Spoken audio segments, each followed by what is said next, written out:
आज मनसे अध्यक्ष राज ठाकरे यांनी मुंबईमधल्या विभाग अध्यक्षांची महत्त्वाची बैठक बोलावली आहे। 2-9 वाजता या बैठकीचं आयोजन करण्यात आलेलं आहे। आगामी महापालिका निवडणुकीसंदर्भात या बैठकीचा आढावा घेतला जाणार आहे। तर आपण पाहतोय आताची महत्त्वाची बातमी। मनसे अध्यक्ष राज ठाकरे यांनी सकाळी 9 वाजता मुंबईतील विभाग अध्यक्षांची बैठक बोलावलेली आहे। आगामी महत्त्वाच्या ज्या निवडणुका आहेत, झेडपीच्या निवडणुका आहेत, मनपाच्या निवडणुका आहेत, त्या सगळ्या संदर्भात ते नेमकं काय निर्देश देतात, काय आदेश देतात हे पाहणं महत्त्वाचं ठरणार आहे।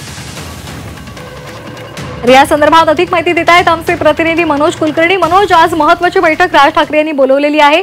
अनेक महत्त्वाचे मुद्दे चर्चिले जातील। आगामी निवडणुका आहेत त्या संदर्भात सुद्धा महत्त्वाचे आदेश दिले जातील।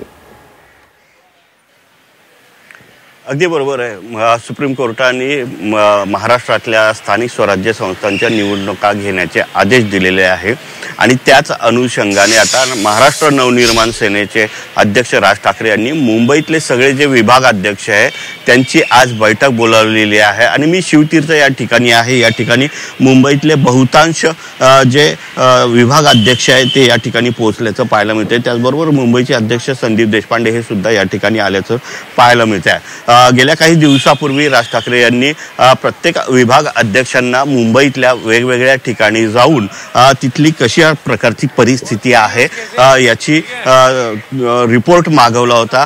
त्यासाठी ही सगळी जे विभाग अध्यक्ष आहेत ते गेले होते। त्यांनी प्रत्येक मतदारसंघामध्ये जाऊन वेगवेगळ्या पदाधिकाऱ्यांना, कार्यकर्त्यांना भेटी दिल्या होत्या आणि त्याचा एक रिपोर्ट तयार केला होता। तो रिपोर्ट आज हे सगळे विभाग अध्यक्ष जे आहेत ते राज ठाकरे यांना सोपवणार आहेत। त्याचबरोबर आगामी महापालिका निवडणुका ज्या होणार आहेत त्या निवडणुका च्या संदर्भातली चर्चा सुद्धा होणार आहे। त्याचबरोबर शिवसेना असेल, उद्धव बाळासाहेब ठाकरे यांची शिवसेना असेल किंवा इतर पक्षासोबत युती करण्याचं त्याचे संकेत मिळतात का हे पाहणं सुद्धा महत्त्वाचं आहे। पण गेल्या काही दिवसापासून उद्धव ठाकरे आणि राज ठाकरे एकत्र येणार आहेत अशा या चर्चा सुरू आहेत। त्यावर काही बोलतात का हे पाहणं सुद्धा महत्त्वाचं ठरणार आहे।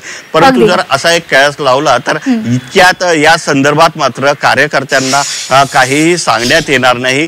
जेव्हा वेळ येईल त्यावेळेस युतीचा निर्णय घेतला जाईल, कोणासोबत जायचं का की एकटंच लढायचं का, या सगळ्या गोष्टीचा या बैठकीमध्ये चर्चा होण्याची सुद्धा शक्यता आहे। अगदी धन्यवाद मनोज दिलेल्या माहितीसाठी।